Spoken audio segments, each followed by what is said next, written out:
Quel est on vous a pas encore entendu, en tout cas sur GPTV, hein, sur ce conflit. Donc, est-ce que vous pouvez un peu planter le décor de tout ça, nous dire comment vous analysez la situation depuis Alors, j'ai publié un article il y a à peu près une semaine, moins d'une semaine, la semaine dernière, mercredi, sur mon compte Substack, et j'ai fait une chronique sur ma chaîne sur le sujet pour essayer de comprendre ce qui s'est passé, parce que bon, c'est pas la première fois qu'il y a des tensions entre les États-Unis et l'Iran activées par Israël sous les administrations Trump. Je parle des deux administrations Trump. Et en fait, si on prend la chronologie, chaque fois qu'il y a eu des fortes tensions et un risque de guerre entre l'Iran et les États-Unis poussé par Israël, Donald Trump a organisé une sorte de une scène théâtrale. C'était le cas en juin 2019. Il avait déjà massé des forces militaires suite à la destruction d'un drone américain. Donc, il y avait déjà eu des provocations. Un, un bateau qui avait été frappé dans la mer d'Oman. Puis, donc, on a accusé l'Iran. Donc ensuite, la tension est montée. Les Américains ont envoyé un drone de reconnaissance survolant l'espace aérien iranien. Les Iraniens l'ont abattu. Et là, Donald Trump a menacé l'Iran, a dit qu'il allait frapper l'Iran, etc. Il a envoyé des forces militaires assez importantes. Donc, tout le monde pensait que l'attaque allait venir, et il a annulé l'attaque à la dernière minute. Et puis, il avait limogé John Bolton, qui était l'homme des Israéliens dans son administration. Justement parce qu'il a dit, John Bolton, si j'avais écouté John Bolton, on serait déjà dans la Troisième Guerre mondiale. Puis il y a eu les de l'année dernière. L'année dernière, encore le mois de juin 2025. Alors, c'est pas très clair de ce qui s'est passé en coulisses, mais on a des retours, des bruits, des bruits très forts aux États-Unis, disant que les Israéliens ont dit aux Américains l'année dernière, hein, je parle des frappes de l'année dernière, soit vous intervenez, vous frappez les sites nucléaires iraniens, soit nous utilisons, nous, les Israéliens, l'arme atomique. C'est ce qui aurait contraint Trump à ce moment-là à frapper les sites nucléaires. Et là, encore une fois, c'était une scène théâtrale, comme je l'avais dit à l'époque. Et d'ailleurs, on a eu la confirmation plus tard, puisque Marco Rubio a dit « Nous avons prévenu les Turcs, qui ont prévenu les Iraniens. » Donc les Iraniens ont retiré l'uranium enrichi des sites nucléaires, puis il y a eu ces frappes, et puis Trump a prétendu avoir oblitéré le programme nucléaire. Et il est apparu dans la presse, notamment israélienne, que les Israéliens disaient clairement que Trump les avait pris pour des cons. Voilà. Et le programme nucléaire n'a pas été détruit, oblitéré, mais il a été à la limite retardé de 6 mois. C'est ce qu'il disait. Donc on voit bien qu'à chaque fois, il n'y a pas, du côté de Trump, un non très net aux Israéliens. On veut la guerre contre l'Iran. Jamais il a été capable de dire non. Il a été contraint de donner le change en organisant des scènes théâtrales. Là, le nouvel épisode, ce qui s'est passé, c'est que les Israéliens ont encore mis la pression. Alors Tucker Carlson est allé à la rencontre de Trump avant le déclenchement des hostilités. Oui. Et il nous a fait un petit compte-rendu en disant que Trump lui a dit « Je n'ai pas le choix ». Ça, c'est la première chose. Il a dit « Je n'ai pas le choix ». Deuxièmement, il a dit Netanyahou a appelé Trump en lui disant « Nous allons attaquer l'Iran avec ou sans vous ». Et Tucker Carlson a ajouté, ce qui vient corroborer la rumeur par rapport au chantage nucléaire, il a dit, Tucker Carlson, en gros, les Israéliens nous disent soit vous intervenez avec nous et vous modérez l'intervention, soit nous y allons seuls et ce sera extrême. Or, les Israéliens tout seuls ne peuvent pas faire grand-chose contre les Iraniens, si ce n'est utiliser l'arme atomique. Donc, il y a ce chantage-là. Du côté de Trump, ce que révèle la presse américaine que j'ai épluché justement pour pouvoir écrire mon article, d'abord, ce qu'il faut dire, c'est que le Pentagone avait prévenu Trump. Durant le week-end du 21 au 22 février, il y a eu des rencontres entre les chefs du Pentagone, notamment le général en chef du Pentagone, et la Maison-Blanche, et Donald Trump. Et le Pentagone, donc le général en chef du Pentagone, a dit à Trump, nous n'avons pas l'arsenal nécessaire pour mener une véritable guerre contre l'Iran, même de moyenne durée. Et ce que disent les militaires américains, les experts, etc., les anciens militaires, c'est qu'ils disent qu'ils ont à peu près pour l'Iran 4 à 5 semaines de munitions. S'ils poursuivent, ils vont être obligés, et là on le voit parce qu'il y a des conflits maintenant dans les différents centres de commandement américains, entre le commandement américain pour le Moyen-Orient et le commandement américain pour l'Asie.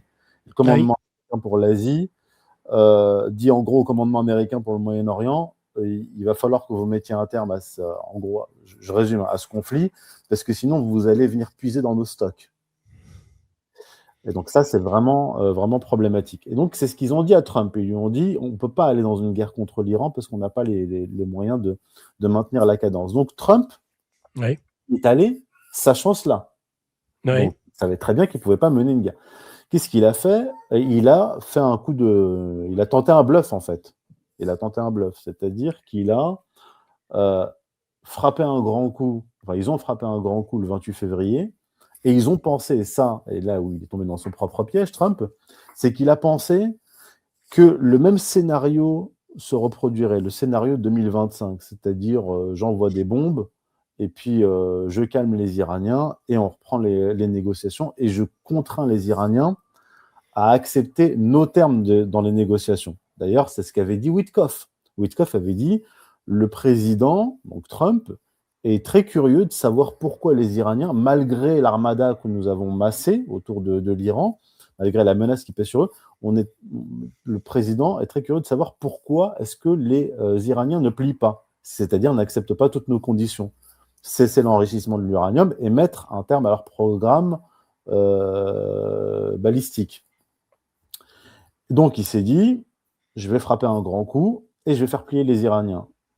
Et là, ce qui s'est passé, c'est tout le contraire. Et là, on a encore un autre élément qui corrobore cela, c'est que 24 heures après le début des hostilités, donc le 1er mars, Donald Trump demande un cessez-le-feu aux Iraniens. Oui. Et ce sont les Iraniens qui refusent. Pourquoi? En fait, donc là, je vous ai présenté les différents points de vue américains, israéliens. Mais le point de vue iranien, c'est quoi? Les Iraniens se disent, bon, en 2024, les Israéliens nous ont agressés 2 fois. D'ailleurs, à l'époque, les Israéliens voulaient entraîner l'administration Biden dans la guerre. L'administration Biden avait résisté. Ils nous ont attaqué 2 fois en 2024. Ils nous ont attaqué encore une fois en 2025, en plein milieu de négociations sur le nucléaire. Là, ils nous attaquent encore une fois au milieu des négociations. Donc, si nous, donc le point de vue des Iraniens, c'est quoi? Si nous n'en finissons pas une bonne fois pour toutes avec les Israéliens et les Américains, c'est-à-dire obtenir une victoire et une défaite cuisante pour les Israéliens et les Américains, dans 6 mois ou 1 an, ils vont revenir à la charge et nous attaquer. Donc, du point de vue iranien, il faut en finir maintenant. C'est pour ça que, si je puis dire, ils y sont allés à fond la caisse, les Iraniens, et dès le départ, ils ont frappé toutes les bases américaines et ils frappent très durement Israël, beaucoup plus durement qu'ils ne l'ont fait l'année dernière. Donc voilà en gros le tableau. Et là, Donald Trump est vraiment dans une situation catastrophique. Je crois que je l'ai déjà dit à votre micro. C'est pour ça que moi, je ne croyais pas que Trump aurait la volonté d'entrer dans une guerre contre l'Iran, parce que j'ai toujours dit, ce serait un suicide collectif. Pardon, lapsus, un suicide politique. un suicide collectif pour les Américains. Un suicide collectif, parce que je disais, et ça c'était prévisible, que les Iraniens bloqueraient le détroit d'Ormuz. Et donc, ce serait une catastrophe économique pour les États-Unis. Et donc, toutes les promesses de campagne de Trump s'envoleraient en fumée. Et là, c'est ce qui est en train de se passer. Donc, d'après les bruits qui courent actuellement, donc je suis ça tous les jours, Trump essaye absolument de limiter la casse. Donc, il annonce déjà que les Iraniens se sont rendus alors que les Iraniens ils continuent à bombarder comme des sourds. Il dit les Iraniens se sont déjà rendus, et le narratif dans les médias américains, c'est un peu de souffrance et beaucoup de gains.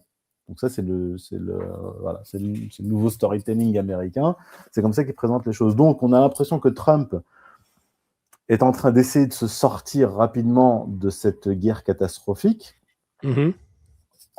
et là, je ne sais pas comment il va faire, en présentant cela comme une victoire. Et oui, c'est ce qu'il va chercher, bien sûr, c'est ce qu'il fera.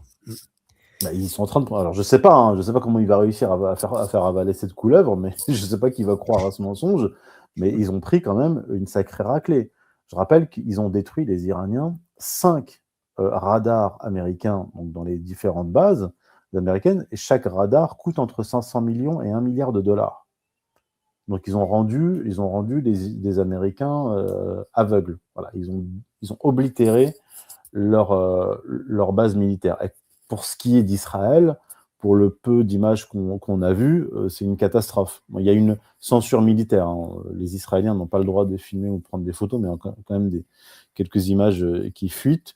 Oui. Donc, les Iraniens sont frappés très durement. On ne va pas dire le contraire. Ils sont frappés, ils sont bombardés. Et je crois qu'il y a 1800 civils qui sont déjà morts en Iran. Mais comme le dit le colonel américain, le colonel McGregor, qui était bien placé puisqu'il a été conseiller militaire dans la première administration Trump, il a dit, le problème, c'est que nous n'avons pas d'objectif militaire. Nous n'en avons aucun. Et c'est vrai, les Américains n'en ont aucun. Ils suivent les Israéliens, qui, eux, ont un objectif. L'objectif clair des Israéliens, c'est de détruire l'Iran. C'est pas de faire tomber le régime. Ce que j'ai expliqué dans mon article. L'objectif, c'est de faire tomber l'État iranien.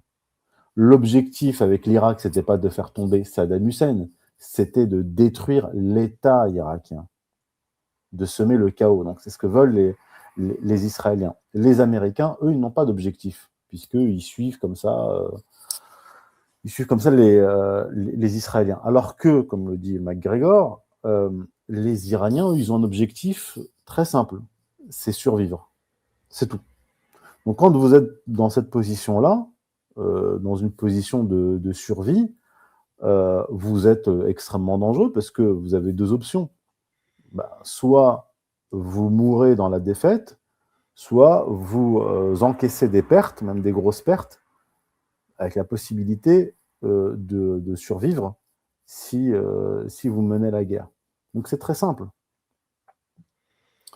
Voilà, pour résumer la situation. Oui. Alors, en creusant, ceux qui parlent d'un chantage des Israéliens vis-à-vis de Trump, est-ce que vous avez une religion sur le sujet du fait qu'il est quand même, malgré le risque en effet d'un suicide politique, qu'il soit intervenu? Est-ce qu'il y a une explication qui vous paraît tenir la corde par rapport à d'autres? Il y en a de nombreuses. Il y a plusieurs explications possibles. Déjà, il y en a une qui est très simple, c'est que les Israéliens, enfin, le lobby pro-israélien, notamment la famille Adelson, ont financé toutes les campagnes de Donald Trump, la première, la deuxième et la troisième, à chaque fois à hauteur de 100 millions de dollars. Donc il est quand même redevable, il est quand même obligé d'accepter de servir au moins en partie Israël. Ça, c'est la première chose. Et la deuxième, c'est le chantage au nucléaire. Ce qui ressort de différentes sources, et là c'est confirmé par Tucker Carlson sans que Tucker Carlson ait parlé directement de nucléaire, mais il y a ce chantage au nucléaire. C'est soit nous y allons seuls et on vous entraîne dans la catastrophe, parce que de toute façon, c'est les Israéliens, ils vont seuls. Et qu'ils se retrouvent dans une situation, si dans leur folie, ils utilisent l'arme nucléaire, vous imaginez ce qui peut se passer par la suite. On peut se retrouver très rapidement entraîné dans une guerre mondiale et une guerre nucléaire. Donc il y a ce chantage-là. C'est soit vous, les Américains, vous venez avec nous et on mène une guerre conventionnelle, soit on entraîne le monde dans une catastrophe. Et ensuite, il y a une inconnue, c'est-à-dire qu'on ne sait pas. On ne sait pas exactement, parce que Le chantage à Epstein, moi, j'y crois pas, puisque l'affaire Epstein, depuis le début, c'est Trump qui est à la manœuvre. C'est Trump qui a parlé le premier de cette affaire Epstein. On sait qu'il avait porté plainte ou qu'il s'était adressé à la police en 2006 contre Epstein. C'est sous sa première administration que le dossier Epstein explose et que Epstein est arrêté.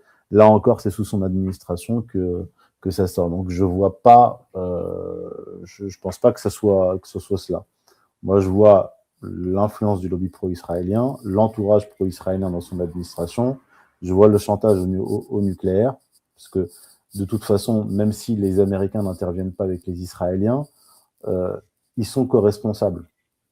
L'utilisation par Israël d'une arme nucléaire ou d'une autre arme, je ne sais pas, dévastatrice contre l'Iran, qui conduirait l'Iran à riposter de manière beaucoup plus massive, sans oublier le soutien de la Chine et de la Russie derrière, mettrait de toute façon, même si les Américains n'interviennent pas, dans une situation extrêmement délicate. Donc c'est ce que je vois pour l'instant, en attendant d'avoir d'autres informations. Qu'est-ce qu'on peut penser de l'aspect messianique, eschatologique, armagédonesque de ceux qui, autour de Trump, justement, l'ont poussé à faire cette guerre qui est quasiment une guerre fanatique de religion. On parle des mollahs fanatiques, mais en réalité, les fanatiques aujourd'hui, il semblerait qu'ils se trouvent entre autres aux États-Unis.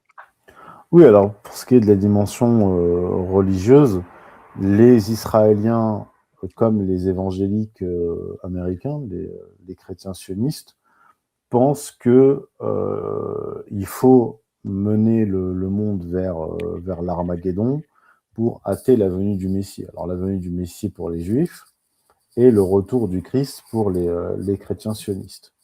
Donc il y a la dimension géopolitique, c'est-à-dire faire tomber les verrous qui empêchent l'expansion territoriale d'Israël pour établir le grand Israël du Nil à l'Euphrate. Je rappelle que ça fait 10 ans que j'en parle, enfin 11 ans maintenant bientôt, dans mes livres. Mon premier ouvrage porte sur ce sujet-là, paru en 2015, sur ces genèses messianiques du sionisme. Jusque-là, vous remarquerez que c'était une théorie du complot. Maintenant, la grande presse occidentale en parle. Toute la presse. Grand Israël par-ci, Grand Israël par-là. Donc maintenant, les choses sont... Voilà. Il faut juste attendre quelques années pour qu'on passe du complotisme à une information mainstream. Voilà. Évident. On présente ça comme... Oui, c'est évident, c'est... oh non, oui, on savait ça de tout temps. Bien sûr, le Grand Israël. Non, parce on s'est fait traîner dans la boue, insulté pendant des années, traité de complotiste et d'antisémite, simplement parce qu'on expliquait cela, basé sur des faits et des documents. Donc, il y a cela, la destruction de tous les verrous autour d'Israël pour établir le Grand Israël. Et puis, la phase finale, c'est la guerre de Gog et Magog, la grande guerre apocalyptique, nécessaire du point de vue des Israéliens, du point de vue des sionistes chrétiens, pour faire advenir les temps messianiques. Donc c'est s'occuper là de l'Iran, faire tomber l'Iran, ensuite faire tomber, s'attaquer à la Turquie pour la chasser de Syrie, envahir de nouveau le Sinaï égyptien, et puis la dernière phase, c'est déclencher une guerre entre les États-Unis et la Russie. Voilà le programme. Jusque-là, effectivement, ça paraissait dingue. On nous disait non, mais c'est pas possible. C'est totalement irrationnel. Ça ne concerne que des groupes fanatiques, quelques rabbins isolés. Non. Mm-hmm. Non, c'est le gouvernement israélien, c'est le lobby pro-israélien, c'est les sionistes chrétiens aux États-Unis. Non, ce sont des gens qui ont l'arme atomique, qui veulent véritablement déclencher le feu nucléaire. Qui sont prêts à l'utiliser. Oui. C'est même, je pense même c'est même pas qu'ils sont prêts, c'est qu'ils veulent déclencher une guerre nucléaire, au final. Parce que pour que Israël, parce que c'est leur projet, hein, je ne fais que parler de leur projet. Si ils veulent atteindre leur projet leur but ultime, c'est-à-dire établir le grand Israël du Nil à l'Euphrate, faire d'Israël un hégémon régional et se débarrasser des grandes puissances qui gêneraient son expansion et son hégémonie, ils ont besoin d'une guerre nucléaire, y compris entre les États-Unis et la Russie. On voit bien que les États-Unis n'arrivent absolument plus à tenir les Israéliens, à les contenir, absolument pas. Maintenant, donc, ils ont neutralisé leur allié, qui est en fait leur vassal. Maintenant, il va falloir s'occuper des grandes puissances antagonistes qui soutiennent leurs ennemis. Donc, la Russie et la Chine qui soutient l'Iran. Il va falloir s'occuper de tout le monde. Et pour le faire, Israël ne peut pas s'attaquer, bien sûr, à la Chine et la Russie. Donc, il faut mettre en place les conditions d'une guerre frontale entre les États-Unis, la Russie et la Chine, quitte à détruire les États-Unis. On s'en fiche complètement. Mais alors, comment y arriver? Parce que le conflit en Iran, a priori, ne va pas provoquer cette escalade, sauf si il y a usage peut-être d'armes nucléaires dans le conflit iranien. Oui, à ce stade, alors ils ont plusieurs options, mais ça ne fonctionne pas. Depuis 2009, ils essaient d'organiser des révolutions colorées en Iran. Ça ne fonctionne pas. Maintenant, donc, ils sont passés à la phase suivante, parce que ça fait quand même 25-30 ans qu'ils poussent les États-Unis à entrer en guerre contre l'Iran. Jusque-là, les États-Unis avaient résisté. Et l'ironie, c'est le président qui s'est fait élire sur un programme vaguement isolationniste, mais contre les interventions, qui se retrouve entraîné dans une guerre contre l'Iran, c'est-à-dire le plus gros morceau du Proche-Orient. Donc, il y a ces différentes options, et ils combinent même les deux options, c'est-à-dire révolution colorée par la guerre. C'est-à-dire qu'on va bombarder l'Iran, on va décapiter le pouvoir iranien, et puis comme par magie, il va y avoir une révolution colorée. Donc, pas vraiment par magie, puisque, on l'a vu en décembre, janvier, ils ont armé des gens en Iran et dans des combattants du Kurdistan irakien qui sont rentrés sur le territoire iranien pour provoquer un chaos, une guerre civile, en fait, comme en Syrie. Donc, c'est les deux options combinées. C'est sortez dans la rue, manifester contre le régime des ayatollahs, c'est envoyer des groupes armés, et c'est bombarder. Donc, et ils espèrent ainsi faire tomber l'État iranien. C'est ça le programme. Parce que sur le plan militaire, ils n'y arrivent pas. Ils sont obligés d'activer des mouvements de subversion interne. Mais ça non plus, ça ne fonctionne pas. Donc, l'option nucléaire, elle n'est pas sur la table aujourd'hui. Je pense que les Américains, ils veulent tout sauf ça. Donald Trump, qui serait le président de la guerre mondiale atomique, ce serait quand même... Enfin bref.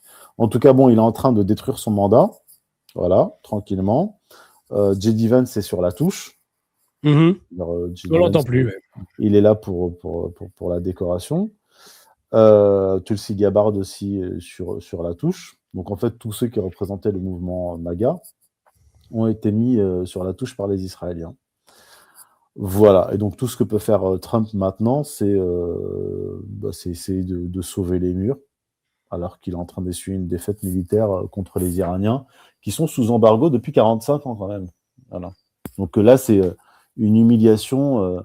Et puis, excusez-moi, et puis les midterms, qui vont très certainement mal se passer pour lui. Donc voilà, ce qu'on peut essayer d'éviter, c'est d'élargir la guerre.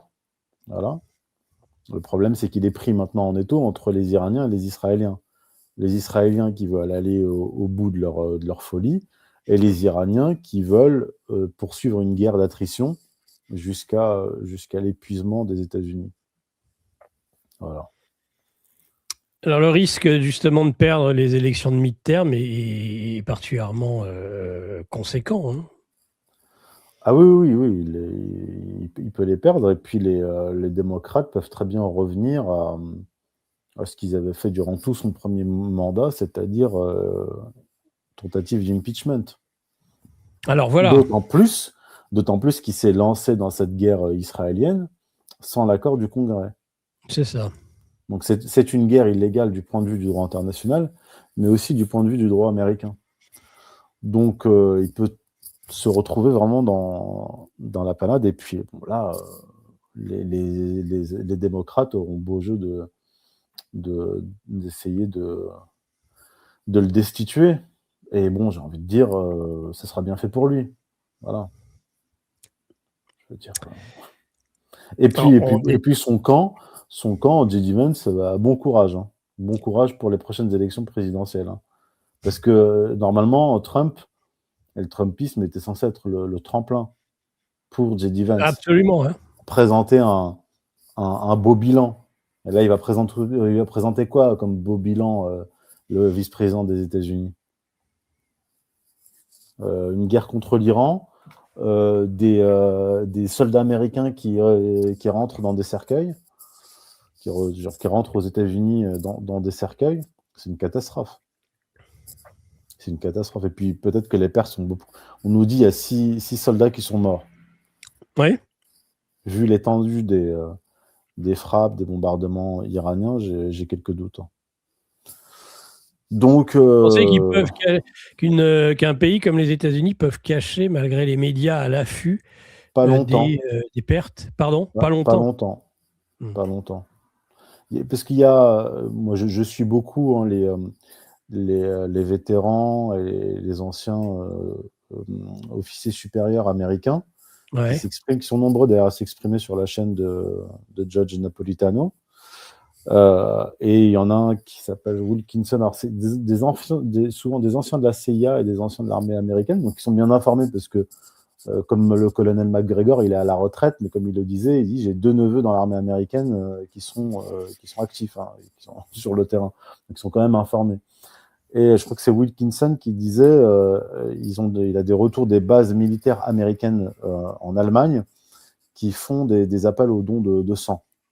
Donc il doit y avoir beaucoup de blessés en fait. Et on ne sait pas combien de blessés il y a, et le nombre de blessés nous donnerait une idée du nombre de morts. Mmh. En fait, on divise à peu près par 4 ou 5 pour avoir le nombre de morts. On divise le nombre de blessés par 4 ou 5 pour avoir le nombre de morts. Donc, non, c'est un véritable fiasco. Voilà. C'en est fini du Trump. Et alors, les bombardements sur Israël? Parce que là, la censure militaire est forte. Mais néanmoins, c'est pareil, ça finira par sortir. On a des retours, même directs. Hein. J'ai vu un témoignage d'une Israélienne qui vit à Haïfa. Elle dit c'est bien pire qu'en juin dernier, les bombardements iraniens. Ouais. Elle a dit les missiles sont plus gros, ils sont plus nombreux et bien sûr plus dévastateurs. Elle a dit on s'y attendait. Donc il s'attendait bien sûr à une réponse iranienne comme l'année dernière. Mais elle a dit on ne s'attendait pas vraiment à ça, il faut vraiment le vivre pour se rendre compte. Donc déjà, on a ce témoignage-là. On a des témoignages indirects de gens qui ont des proches, des amis qui vivent à Tel Aviv et qui disent c'est certainement exagéré, mais en disant Tel Aviv est en train de se transformer en Gaza, dans le sens où les dégâts sont extrêmement importants. J'ai vu quelques images quand même. C'est pas Gaza, faut pas exagérer, mais il y a des quartiers entiers qui sont dévastés.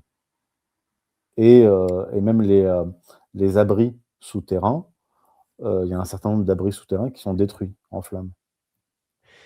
Mais moi, je veux bien croire ce type d'information. La question que je me pose dans ce cas-là, c'est pourquoi, alors que la guerre des 11 jours, semble-t-il, s'est achevée avec la fameuse intervention marteau de minuit là, de Trump, parce que justement, en tout cas c'est ce qu'on nous avait expliqué à l'époque, mais peut-être que les gens se sont trompés, parce que après, avec cette guerre des 11 jours, les Israéliens menaçaient d'utiliser l'arme nucléaire.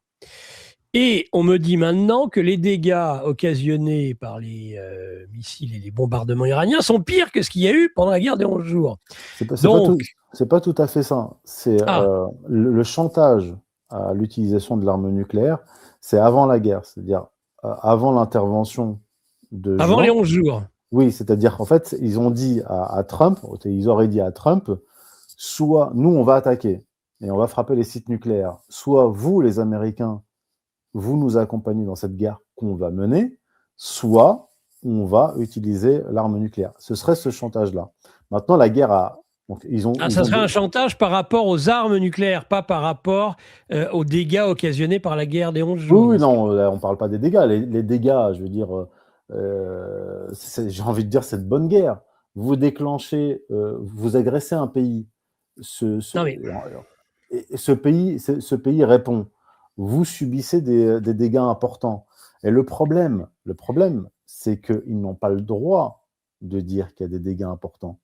Parce que dire, attends, il faut dire, nous allons utiliser l'arme nucléaire parce que notre existence est en danger, parce que normalement c'est ça, on utilise l'arme nucléaire parce que l'existence de l'État est en danger, ce serait admettre publiquement une défaite. Or, il y a une censure militaire en Israël qui interdit aux Israéliens de prendre des photos, etc., et qui risque 4 à 5 ans de prison dans ce cas-là. Donc en fait, ils sont tombés dans leur propre piège. Ils déclenchent une agression, l'agressé répond, et la réponse est tellement importante qu'ils sont obligés d'imposer une censure militaire. Et en fait, le dôme de fer ne fonctionne pas. On voit quand même des bombardements. Hein. On voit les bombardements. On voit par exemple des vidéos prises par des Palestiniens. Il y a quelques faux. Il y a des images, des vidéos produites par IA, effectivement. Mais il y a énormément d'images qui circulent, de vidéos qui circulent, des bombardements iraniens. Et on verra, de toute façon, lorsqu'il y a eu la guerre des 12 jours, il a quand même fallu attendre la fin des hostilités pour commencer à avoir une idée de l'étendue des dégâts et de savoir ce que les Iraniens ont visé. Parce qu'en fait, les Israéliens n'ont pas communiqué sur ce qui a été visé. Les sites stratégiques qui ont été frappés, ils n'ont pas communiqué dessus. Donc et ce sont d'autres sources qui nous les ont apprises, notamment des sources iraniennes, puisque c'est eux qui frappent. Donc il va falloir attendre quand même que ça se tasse pour avoir une idée des dégâts. Mais d'après les témoignages des Israéliens eux-mêmes, le peu de témoignages qu'on a, c'est bien pire que durant la guerre des 12 jours. Les Iraniens frappent beaucoup plus durement. Le dôme de fer serait une passoire. Oui. Et le problème, c'est que, d'ailleurs, je crois Rubio l'a dit publiquement, il a dit les Iraniens produisent 100 missiles par mois, tandis que nous produisons 7 missiles intercepteurs par mois. Et ce que dit le Pentagone, c'est que, là c'est le Pentagone qui parle, c'est pas des spéculations de ma part, hein, je veux dire, après si quelqu'un a des informations plus précises que les généraux du Pentagone, les spécialistes du Pentagone et les anciens militaires américains, je veux bien, mais ce que dit le Pentagone, c'est que nous avons pas épuisé tous nos stocks, mais nous avons réduit très largement nos stocks, notamment l'année dernière, pour protéger Israël et pour les Ukrainiens, parce que les Ukrainiens utilisent des missiles intercepteurs américains pour tenter d'intercepter les missiles russes. Oui. Et il va nous falloir 2 ans pour renflouer nos stocks. C'est ce que dit le Pentagone. C'est ce que dit le Pentagone. Et c'est pour ça qu'il y a ce conflit-là entre le CENTCOM, donc le commandement militaire américain au Proche-Orient et le commandement militaire américain en Asie. Pourquoi en Asie ? Parce que si demain la Chine veut récupérer Taïwan, eh bien, si la guerre contre l'Iran épuise tous les stocks, ils n'auront pas de quoi intercepter les éventuels missiles chinois. C'est aussi pour ça que une des raisons, mais pas seulement, parce que l'Iran est un pays stratégique très important pour les Chinois et les Russes. Les Chinois et les Russes soutiennent l'Iran. Tout comme la Chine soutient la Russie. C'est une sorte de bouclier. Parce que si l'Iran tombe, on connaît la suite. Donc là, oui, on peut dire que c'est une guerre mondiale, puisque c'est une guerre mondiale par pays interposé, oui. Là, justement, une question du super chat de Maximilien. On va poser la question tout de suite à Youssef Indy. Ouais. La Chine et la Russie, informées de ce projet messianique, vont-elles le laisser se concrétiser? Là, concrètement, non. Ils soutiennent l'Iran. Je rappelle que même les Américains l'admettent. Ce sont les Russes qui ont fourni aux Iraniens les informations satellitaires concernant les bases militaires américaines, qui leur a permis de frapper très précisément les radars américains, etc. Donc, non, les Chinois et les Russes n'ont pas l'intention de laisser le grand Israël advenir. Non, non. C'est dans l'intérêt de personne. C'est dans l'intérêt de personne. D'avoir un chaos en Iran, comme en Irak, c'est dans l'intérêt de personne. Ni dans la région, ni pour les pays du Maghreb, ni pour les pays européens, ni pour les pays asiatiques. Ce serait une catastrophe. L'Iran est un pays qui fait 3 fois la taille de la France, avec 90 millions d'habitants. Et laisser des fous furieux, fanatiques, prendre le contrôle de tout le Proche-Orient, du Nil à l'Euphrate, c'est très dangereux pour le monde. Très dangereux. Donc personne n'a intérêt à cela. En fait, tout le monde a intérêt à un équilibre des puissances au Proche-Orient. Même ceux qui n'aiment pas l'Iran, en fait. Il ne s'agit pas d'aimer ou pas tel ou tel régime, c'est pas la question. Mais quand vous avez des fous furieux avec l'arme atomique en Israël, qui veulent établir un projet biblique, dont les frontières se trouvent dans la Genèse 15-18, il est quand même préférable d'avoir d'autres puissances régionales qui le contrebalancent. Parce qu'après l'Iran, ce sera quoi? Ils sont déjà en train de nous dire qu'il faut s'occuper de la Turquie. Que la Turquie, Naftali Bennett, l'ancien Premier ministre, a déclaré là récemment que la Turquie est le nouvel Iran. Et qu'il va falloir s'occuper de la Turquie. Voilà. Donc si vous croyez, s'il y en a qui croient qu'après l'Iran, c'est jamais fini. Ça ne s'arrête jamais. Ouais, voilà. Le Hezbollah, faut le faire tomber. Bachar el-Assad, faut le faire tomber. Saddam Hussein, faut le faire tomber. Kadhafi, il faut le faire tomber. L'État iranien, il faut le faire tomber. La Turquie, il faut la faire tomber. Le colonel Sisi, bien sûr, bientôt, le président Sisi, il va falloir le faire tomber parce qu'il faut envahir le Sinaï. Xi Jinping, il faudra le faire tomber. Poutine, il faudra le faire tomber. Faire tomber tout le monde, en fait. C'est ça leur projet. Voilà. Alors, est-ce que c'est la guerre de trop par rapport à l'Iran? On a déjà dit ça plusieurs fois. Hein. Ouais. On nous avait dit plus jamais ça. Les mensonges de George W. Bush, les guerres pour Israël, les guerres néoconservatrices, c'est fini. Mais non, on voit bien que c'est pas fini. C'est pas fini. Ils continuent à mener une guerre en Ukraine contre la Russie. Donc non, c'est pas fini, parce que ça fait partie aussi des guerres néoconservatrices, et même on peut dire même des guerres messianiques. Bah oui, ceux qui ont milité pendant des années pour faire tomber la Russie, pour attaquer la Russie, sont les mêmes qui soutiennent Israël et qui soutiennent Israël. C'est les mêmes. C'est les mêmes. Sauf que bon, il y a des variantes. Il y en a qui s'occupent de la Russie, d'autres qui s'occupent de l'Iran, mais ce sont les mêmes. Donc non, toutes ces guerres-là qu'on subit depuis le 11 septembre, ce sont des guerres israéliennes, y compris la guerre contre la Russie. Donc non,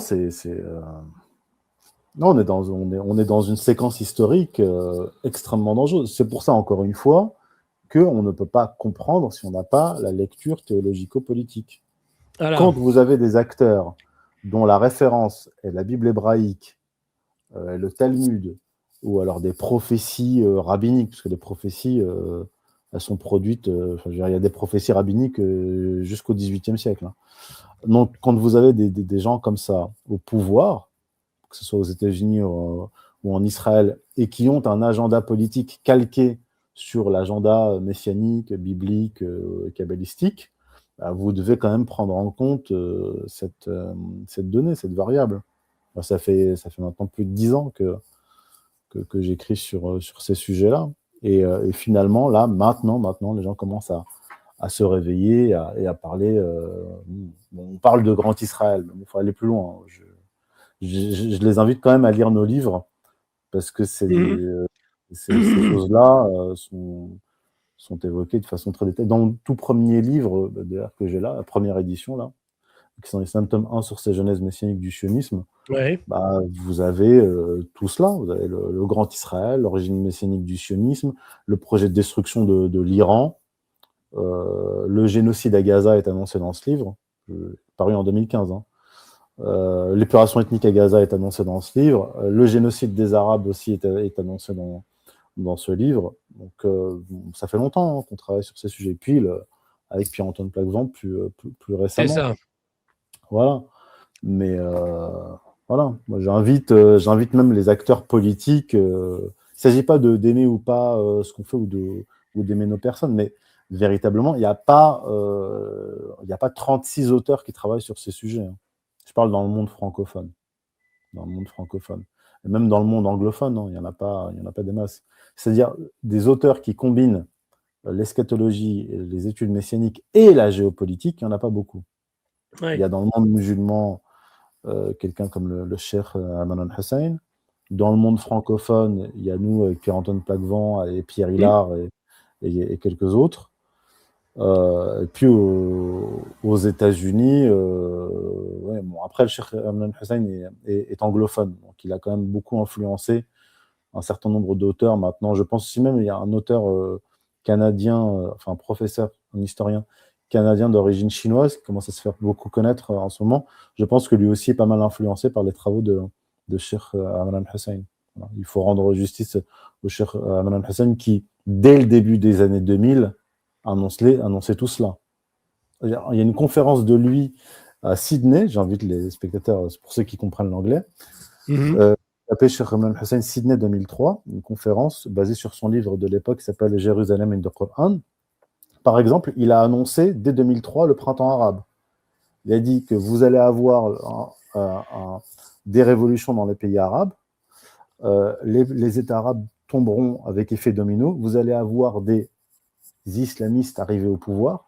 Il dit quand les islamistes auront pris le pouvoir tout autour d'Israël, Israël lancera une grande guerre préventive d'expansion territoriale en prétextant que nous sommes en danger et nous sommes entourés par des islamistes qu'ils auront eux-mêmes mis au pouvoir. C'est ce qui est en train de se passer. C'est ce qui est en train de se passer. Conférence de 2003. Hein. C'était il y a 23 ans. C'est ça. Donc voilà, il y a des gens qui ont fait ce travail-là. On remercie François Tollenaud pour son don d'1,19 € pour le super autocollant. Merci François. Qu'est-ce que... Alors, est-ce que... parce que là, on n'a pas encore défini, certes, les coups sont rudes pour Israël, mais peuvent-ils, avec les Américains, aller jusqu'à perdre la guerre, ou en tout cas perdre des porte-avions, perdre... de nombreux hommes se voir une partie des villes rasées, ou bien est-ce que les Américains et les Israéliens finiront par avoir la peau du régime, ou bien est-ce qu'on en arrivera à un match nul finalement, où en effet Trump habillera sa quasi-défaite en une victoire éclatante? Alors, déjà, il y a une asymétrie, dans le sens où, du point de vue iranien, la victoire, c'est la survie. Donc, si l'Iran survit, si l'État iranien survit, il aura gagné. Ouais, du point de vue israélien, du point de vue des États-Unis, c'est pas la survie qui est en cause. Quoique pour Israël, ça va être quand même compliqué. Parce que, bref. en fait, si les Israéliens et les Américains ne font pas tomber l'État iranien, ils auront perdu. Parce que, en fait, la victoire, elle est relative aux objectifs des uns et des autres. Si votre objectif est de survivre et que vous survivez, vous avez gagné. Si l'objectif de votre ennemi est de vous tuer et qu'il n'y parvient pas, il a perdu. Donc ça, voilà. Donc, ce que je disais dans ma dernière chronique et dans mon dernier article, c'est que si les Iraniens gagnent cette guerre d'attrition, c'est-à-dire qu'ils maintiennent cette cadence-là, sachant que pour l'instant, d'après l'état-major iranien, ils n'ont utilisé pour l'instant que leurs missiles produits entre 2012 et 2014. Ils n'ont pas encore utilisé le stock produit après 2014. Donc c'est une guerre d'attrition. Donc si les Iraniens maintiennent cette cadence jusqu'à l'épuisement des stocks disponibles, voilà, jusqu'à l'épuisement des stocks de missiles disponibles, là, ils auront gagné. Donc, les Américains, c'est déjà le cas, essaient de trouver une porte de sortie rapide avant l'épuisement du stock disponible. Donc là, ce sera une défaite cuisante pour les États-Unis et Israël. Maintenant, il faudra voir quels sont les dégâts. Bon, déjà, ce que nous disent les Américains, notamment le colonel McGregor, c'est que les bases américaines dans le golfe Persique ou le golfe arabique, tout dépend du point de vue, sont inutilisables. Ils ont dit on est obligé d'utiliser notre port en Inde pour le ravitaillement. Donc déjà, les bases américaines sont détruites. Pour ce qui est d'Israël, il faudra voir quels sont les dégâts. Bon, il y a une censure militaire, mais bon, il faudra suivre quand même à Haaretz et des gens qui ne sont pas israéliens, qui ont vécu la guerre en Israël. J'ai vu par exemple le témoignage d'un Indien qui a quitté Israël et qui a raconté un petit peu ce qu'il a vu. Et il a dit c'est catastrophique en termes de dégâts. Donc on verra à ce moment-là. Mais de toute façon, on peut déjà s'attendre à des dégâts beaucoup plus étendus qu'en 2025. C'est certain. Vu le nombre de missiles qui ont été envoyés, vu les images déjà qui ont fuité, les dégâts seront extrêmement importants et il y a un coût financier à cela. Les estimations pour l'année dernière, il y avait une fourchette vraiment très très large. Hein. C'était entre 10 milliards et 500 milliards, en fonction des estimations des uns et des autres, en termes de dégâts pour Israël. Là, ça sera pire. C'est déjà pire. Donc je pense que si l'État iranien se maintient, c'est-à-dire si sur le plan politique, économique, etc., l'État iranien survit à cette guerre, il aura gagné. Il aura gagné de fait, ouais. Allons un peu maintenant sur le voisinage direct de ces pays au Moyen-Orient. Vous avez dit dernièrement, est-ce que vous pourriez résumer un petit peu votre position sur l'abandon par les États-Unis des pétromonarchies au bénéfice exclusif d'Israël? Alors ça c'est vraiment très intéressant. Je suis désolé si ça me fait sourire, mais bon, les pétromonarchies ont quand même ce qu'elles méritent. Les pétromonarchies, je rappelle quand même qu'elles ont été extrêmement actives en point de l'Arabie Saoudite et le Qatar dans la guerre contre la Libye, dans la guerre contre la Syrie. Donc, elles portent une responsabilité extrêmement lourde dans la destruction de ces pays. Donc, ils ont participé au chaos régional et au renforcement d'Israël. Voilà. La Turquie aussi, la Turquie d'Erdogan y a participé, ayant son propre agenda. Puisque bon, on peut dire la Turquie d'Erdogan a tiré les marrons du feu puisque la Syrie est devenue son protectorat. Mais maintenant qu'ils ont rempli leur besogne, les pays du Golfe et la Turquie, ils sont désignés par Israël comme ennemis. Je rappelle que l'année dernière, le 10 septembre, les Israéliens ont frappé le Qatar, Doha, pour éliminer les négociateurs du Hamas en pleine négociation entre le Hamas et les États-Unis.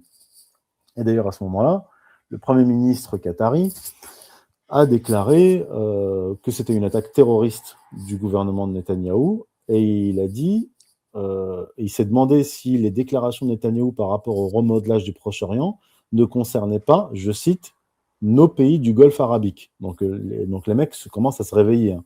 Encore une fois, dans mon tout premier livre paru en 2015, je parlais de cela. Je parlais du fait que l'Arabie saoudite serait au menu d'Israël dans l'étape suivante, puisque le Grand Israël, quand on regarde la carte, empiète aussi sur le territoire saoudien. Et alors les Qataris qui ont fait des promesses, donc qui avaient déjà déversé des milliards de dollars, eux les Saoudiens et les Émiratis sur les États-Unis, ont fait des promesses d'investissement massif dans les prochaines années. Les Américains laissent Israël bombarder, frapper le Qatar. Et là, eh bien, l'Iran a mis ses menaces à exécution. Avant le début des hostilités, l'Arabie saoudite, le Qatar et Oman qui joue le rôle de médiateur dans toutes ces affaires, ont appelé Donald Trump pour lui mettre la pression, pour lui dire qu'une attaque contre l'Iran serait catastrophique pour eux. Les conséquences seraient catastrophiques. Et malgré tous les milliards qui ont donné aux États-Unis et l'avion offert par le Qatar à Donald Trump, ben, il ne les a pas écoutés, il a écouté les Israéliens, et il a lancé cette attaque. Et résultat des courses, l'Iran met à exécution ses menaces et frappe les bases américaines sur le sol des pétromonarchies. Et les Américains ne défendent pas les pétromonarchies, puisque dans ma dernière chronique, j'ai mis un extrait d'un officiel saoudien qui dit les Américains ne nous protègent pas, pire que cela, non seulement ils ne nous protègent pas, mais ils font de nous des cibles, puisque leurs bases sont chez nous, et ils concentrent toutes leurs forces pour protéger Israël. Voilà. Donc les pétromonarchies découvrent qu'aux yeux des Américains, ils ne sont que des Arabes comme les autres. Voilà. Donc pour des gens, je veux dire, ils croient quoi? Israël, qui a massacré des Gazaouis à tour de bras, des Palestiniens en général, et qui a commis un génocide, ils pensent vraiment qu'ils voient différemment les Arabes du Golfe? Ah non, je veux dire, ils nous l'ont dit, hein, les Israéliens, les dirigeants israéliens. Ce sont des animaux humains. Donc s'ils considèrent que les Gazaouis sont des animaux humains, bien les Saoudiens, les Qataris aussi sont des animaux humains pour eux. Voilà, donc là, ils le découvrent. Bon réveil, bon réveil aux pétromonarchies. Voilà. On remercie Boulpif pour son don de 2 €. Il semble qu'il ait oublié sa question. Qu'il pose la question, on la posera ensuite à Youssef Indy. Il n'a pas réussi à manipuler le super chat. C'est vrai que c'est pas simple. Alors n'hésitez pas, Boulpif, à poser votre question. On la posera à Youssef. Un acteur qui a un rôle important, il a envoyé des FCF, semble-t-il, à Chypre ces dernières 24 heures, c'est la Turquie. Quel va être le jeu de la Turquie dans cette affaire? Alors, la Turquie, il y a eu une déclaration récente d'Erdogan qui fait suite à la déclaration de Neftali Bennett qui a dit que la Turquie était le nouvel Iran. Donc, ça fait un moment maintenant que les Turcs ont compris qu'ils étaient les prochaines cibles des Israéliens. Et il a déclaré, nous savons que l'ennemi veut s'attaquer à nous et nous avons son remède. Bon, la Turquie à ce stade ne va pas s'investir directement dans la guerre. Ils vont observer ce qui se passe. Alors Chypre, c'est intéressant parce que les Israéliens sont bien implantés à Chypre aussi. Ils veulent en faire. Les Chypriotes disent qu'ils sont une deuxième colonie israélienne. La Turquie, je pense, va attendre de voir ce qui va se passer. D'autant plus que, dans ce cadre-là, les Israéliens aimeraient utiliser les Kurdes contre l'Iran. Kurdes qui pourront utiliser à terme aussi contre la Turquie. Donc pour l'instant, la Turquie observe, mais ne bouge pas. Par contre, ce qui est quand même curieux, c'est que les Iraniens ont frappé la base militaire américaine qui est sur le sol turc, Mhm. et que les Turcs n'ont pas vraiment protesté. Donc je me demande si les Turcs n'ont pas donné aux Iraniens l'autorisation de frapper la base militaire américaine Ouais. sur leur sol. C'est une possibilité. J'en suis pas certain, mais c'est une possibilité. Parce que la réaction turque a été quand même très timide, disant aux Iraniens, oui, ne recommencez pas, ne faites plus cela. Donc, ce à quoi va aboutir cette guerre contre l'Iran, c'est très certainement à resserrer les liens entre l'Iran et la Turquie, qui ne sont pas des alliés à l'origine, hein, et qui étaient même directement opposés sur Mhm. le dossier syrien. Mais la Turquie a été utilisée comme voiture bélier pour faire tomber Bachar el-Assad, et maintenant qu'elle a rempli sa mission, eh bien, elle est désignée comme ennemie par Israël. Donc ça devrait Mhm. aboutir, en toute logique, hein, s'ils sont logiques et cohérents, ça devrait aboutir à un rapprochement entre l'Iran et la Turquie. Parce que maintenant, D'accord. ils ont un ennemi commun à Et suivre. on va y revenir à ce sujet. J'insère la question de Boulpif qui est la suivante. L'Iran aurait émis une fatwa pour la guerre sainte. C'est la première fois.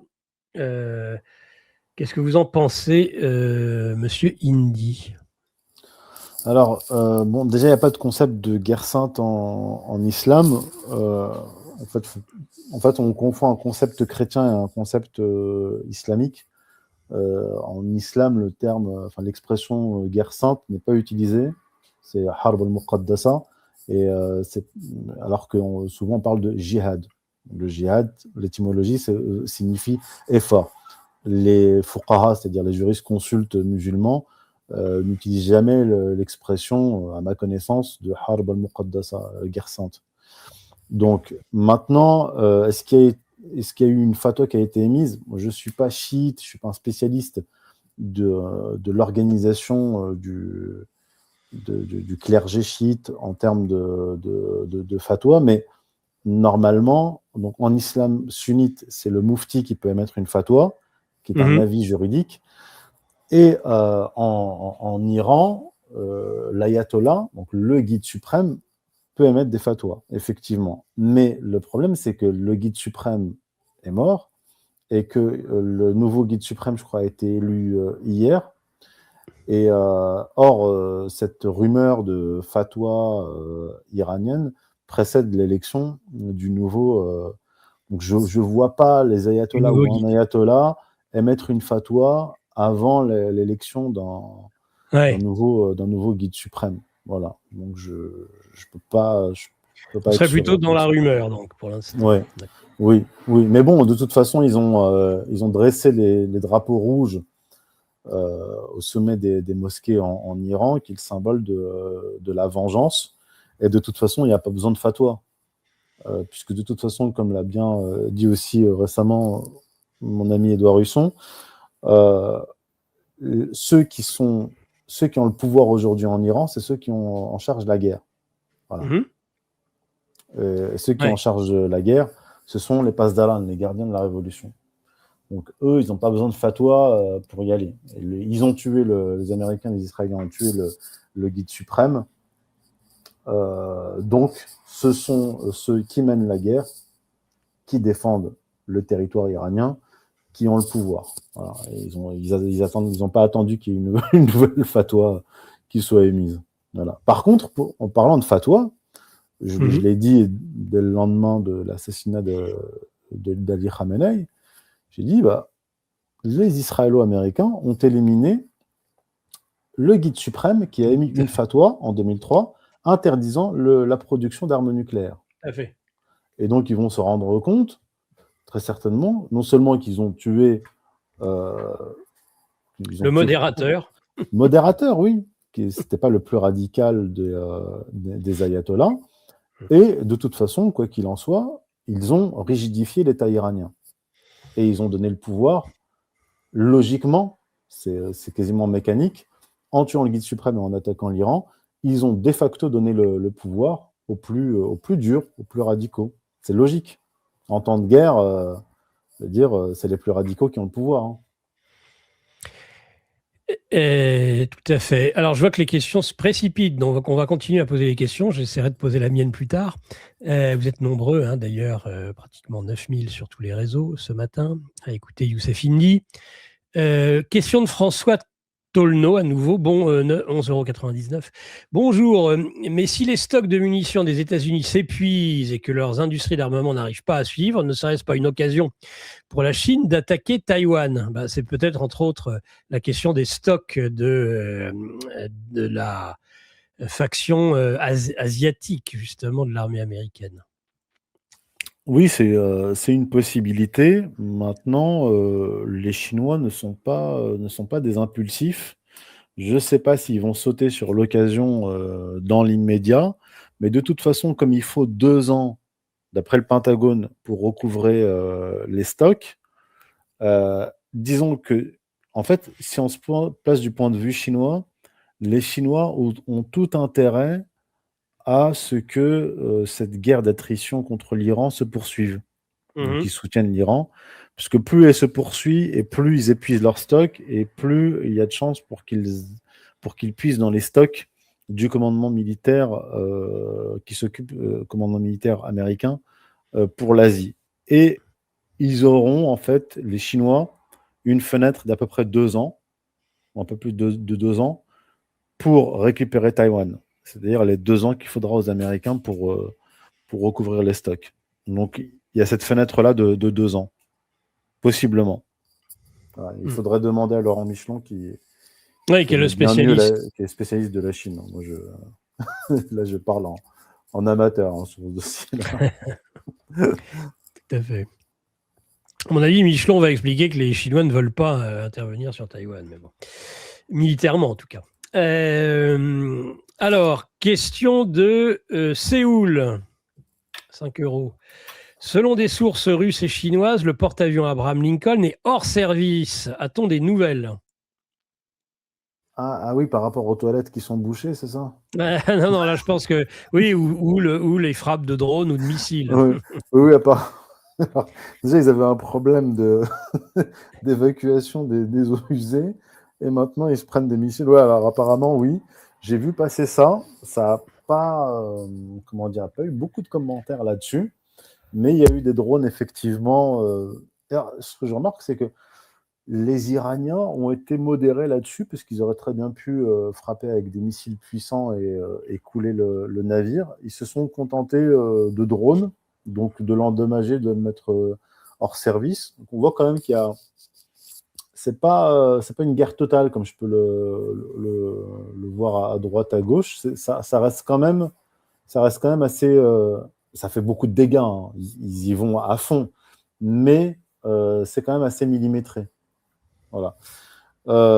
Donc oui, apparemment, voilà, ils ont 2 problèmes maintenant. Ils ont les frappes qui ont touché l'Abraham Lincoln et le problème de toilettes. Voilà. Très bien. La première puissance mondiale. Hein. Ouais. Au moins militaire. Et encore, on peut se poser des questions quand on voit la montée en puissance de la Russie. Youssef, la question que je voulais vous poser, c'est par rapport finalement à la tentation des Israélo-Américains dans la gestion du chaos en Iran, de faire appel aux Kurdes, donc ce qui pourrait d'ailleurs être un contentieux en effet avec la Turquie, faire appel aux Kurdes, essayer de faire exploser ce pays multiculturel qu'est l'Iran. Est-ce qu'ils en ont les moyens? Alors, de ce que j'ai vu, pour l'instant, tous les chefs kurdes ont refusé, parce que ça fait quelques mois là qu'ils ont été trahis par les Américains qui les ont utilisés, et ils se sont fait massacrer par le gouvernement de Jolani, là. Donc ils sont pas très motivés là, les Kurdes, pour repartir et servir de chair à canon aux Israéliens et aux Américains. Donc pour l'instant, c'est pas à l'ordre du jour. Donald Trump, alors les Israéliens le veulent, mais Donald Trump a dit non. Je pense qu'il a dit non parce que les Kurdes lui ont dit non.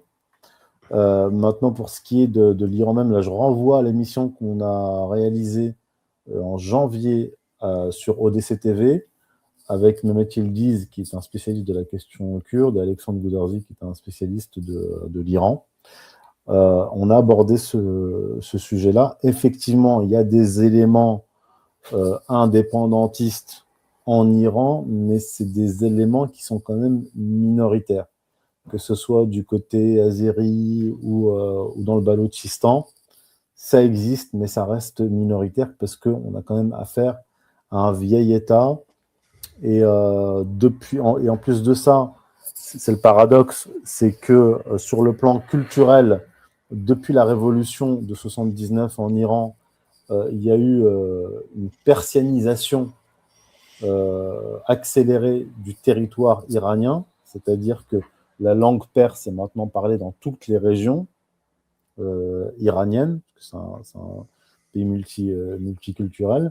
Donc, en fait, malgré la révolution islamique, disons, parce qu'on pourrait croire de l'extérieur que c'est simplement un clergé chiite qui est au pouvoir.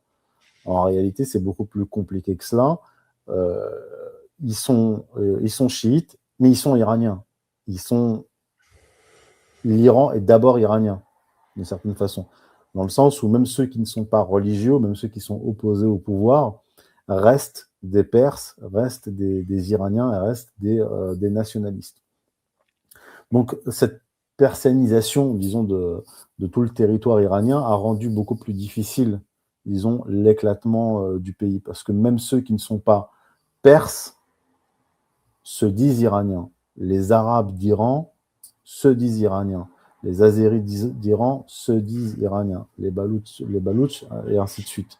Ils sont vraiment iraniens. Donc c'est un État-nation qui fonctionne sur le plan culturel. Donc c'est plus difficile qu'avec la Syrie. La Syrie, l'État syrien est une fabrication postcoloniale. De même que l'Irak. Ce sont des fabrications, de même que le Liban. Mais l'Iran est un État plurimillénaire. C'est pas une création postcoloniale. Donc c'est beaucoup plus difficile d'abattre un vieil État comme celui-là. Donc c'est un des plus vieux pays du monde, si ce n'est le plus vieux pays du monde. Donc il y a un ciment civilisationnel. Ouais. Très bien.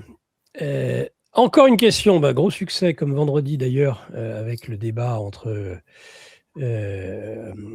Alex Kreiner, Édouard Husson et Thierry Messant. Beaucoup de questions du super chat. 5 €. Johnny Dupont, question pour Youssef. Les USA seraient-ils capables de débarquer en Iran avec toutes les bases foutues et la menace des drones iraniens? Non, parce que premièrement, s'ils envoient des hommes, supposons qu'ils aient les moyens d'envoyer des hommes, il faudrait qu'ils envoient des hommes en masse, 100 000, 150 000, 200 000. Or, ils n'ont plus les moyens économiques. Je veux dire, les États-Unis d'aujourd'hui sont beaucoup plus endettés, beaucoup plus fragiles économiquement que les États-Unis du début des années 2000. Donc, ça sera un problème. Ils n'ont pas 1000 milliards, ils n'ont pas des trilliards à dépenser, là, les Américains, pour une guerre. Même si le budget militaire, c'est des 1000 milliards, mais bon, le budget militaire fonctionne avec l'appareil militaro-industriel. Donc, c'est une sorte de capitalisme d'État, voilà. Alors là, envoyer, le coût serait trop important. C'est-à-dire, quand je dis qu'ils n'ont pas les moyens, le coût économique serait trop important. Le coût humain serait trop important. L'Iran, c'est pas l'Irak. Comme j'ai dit, c'est un pays de 90 millions d'habitants, avec une armée assez quand même puissante. Tout le monde fait son service militaire là-bas qui dure, je crois, 2 ans, 2 à 3 ans. Ils ont de nombreux hommes. Et si vous regardez une carte en relief de l'Iran, c'est un pays qui est imprenable. Vous avez des montagnes partout. Partout. Donc je ne vois pas trop comment les militaires américains, obèses, vont passer ces montagnes pour aller envahir. Enfin, c'est totalement infaisable. Ils ne le feront pas. Nous ne prendrons pas ce risque. Non. qui serait un tombeau pour beaucoup d'Américains. Oui, ce serait une catastrophe pour Quand les on voit qu'ils n'ont Américains. pas. C'est-à-dire que là où on est quand même le plus surpris, et puis il est déjà 10 heures, on a passé déjà 1 heure et quart ensemble, mais on va peut-être conclure. Mais quand on voit que finalement, mais on revient au début, c'est-à-dire les États-Unis n'ont pas réussi à vaincre l'Afghanistan. Alors, comme les talibans sont revenus au pouvoir quand ils sont partis, comment imaginaient-ils pouvoir gagner face à l'Iran? Bah, ils imaginaient gagner en faisant tomber le régime, parce que bon, il y a quand même une méconnaissance profonde de l'Iran, de l'histoire iranienne et du système politique iranien. En fait, ils se sont dit, on va tuer des chefs d'état-major iraniens et puis ça va aller. Donc, c'est ce qu'ils ont fait l'année dernière. Ah, ça n'a pas fonctionné. Ils se sont dit, bah, tiens, si on tuait les guides suprêmes, bah, ça ferait s'effondrer l'État iranien. Et donc, ils ont tué le guide suprême et ils ont vu que l'État iranien ne s'est pas effondré. Parce qu'en fait, ils ont cru que l'Iran, c'était la Libye, vous voyez, avec Kadhafi. C'est-à-dire, vous faites tomber Kadhafi, puis bon, là, vous avez tout le système qui s'effondre, puisque Kadhafi avait mis en place tout un système d'alliance avec des tribus, etc., tenu en respect. Parce que c'était quand même un système tribal. Hein. La Libye, pareil, hein, c'est pas un État qui a 3000 ans. Or, là, on a un vieil État avec un système politique très complexe, où vous avez le clergé, mais le clergé ne gouverne pas seul, même en fait, il ne gouverne pas directement. Vous avez un parlement, vous avez le président, donc vous avez plusieurs institutions et des contre-pouvoirs à l'intérieur du système. Et en plus de cela, après la guerre de l'année dernière, les Iraniens ont pris leurs dispositions en doublant les postes, etc. Donc chaque fois qu'un haut gradé meurt, eh bien, il est tout de suite remplacé, et ainsi de suite. Donc ils se sont bercés d'illusions et ça n'a pas fonctionné. Donc ils se sont dit, voilà, on va organiser une révolution colorée. Alors ils ont frappé dur l'économie, ils ont attaqué la monnaie iranienne, c'était en décembre dernier, donc ils ont provoqué des manifestations des gens du bazar, donc les commerçants du bazar, des hommes d'affaires. Et puis, c'est là qu'ils ont envoyé des hommes armés, etc., pour profiter de l'occasion pour déclencher une guerre civile. Bon, ça n'a pas fonctionné. Et puis, ils sont passés à l'étape suivante, décapiter le pouvoir, et ça n'a pas fonctionné non plus. Voilà. Mais parce qu'ils ont des schémas... Enfin, je veux dire, c'est comme si vous preniez un pays comme la France ou l'Allemagne, vous entrez en guerre contre la France et vous vous dites, je vais tuer le président de la République et le pays va s'effondrer. Bah non. La France ne va pas s'effondrer si vous tuez le président de la République. C'est pas comme ça que ça fonctionne. Bah, l'État iranien, c'est la même chose, voire même plus compliqué. Donc voilà, ils sont tombés dans leur propre piège. Ça n'a pas fonctionné et le résultat, c'est qu'ils ont renforcé l'État iranien.